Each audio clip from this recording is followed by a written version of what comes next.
এক সময় ছিল যখন মিশরের এক শাসক নিজেকে আল্লাহ বলে দাবি করেছিল। সে ছিল অত্যন্ত অহংকারী।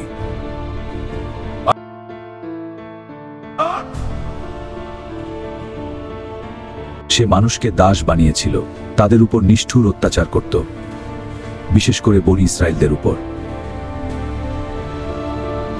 সে নিরপরাধ শিশুদের হত্যা করত আর নারীদের জীবিত রাখত দাসী হিসেবে।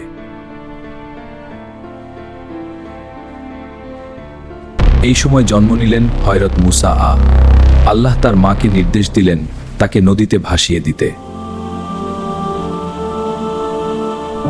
যাকে ফিরাউন হত্যা করতে চেয়েছিল, আল্লাহ তাকে তারই প্রাসাদে লালন পালন করালেন।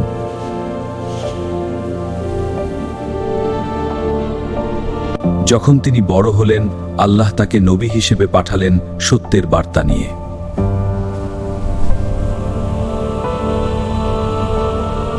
তিনি ফিরাউনকে বললেন, এক আল্লাহকে মানো, জুলুম বন্ধ করো। কিন্তু ফিরাউন সত্যকে অস্বীকার করল এবং আরো অহংকারী হয়ে উঠল।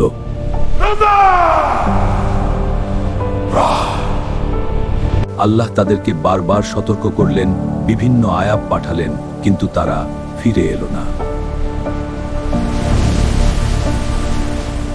আল্লাহ তাদেরকে বারবার সতর্ক করলেন, বিভিন্ন আয়াত পাঠালেন, কিন্তু তারা ফিরে এলো না।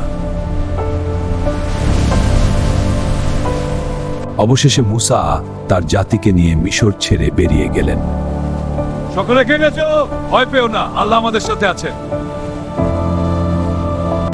আল্লাহ সমুদ্রকে দুই খণ্ডিত করে দিলেন আর তারা নিরাপদে পার হয়ে গেল।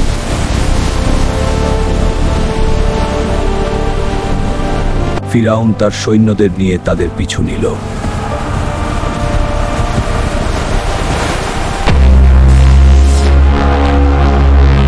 তারপর পানি ফিরে এলো এবং ফিরাউন ও তার সৈন্যরা ডুবে গেল।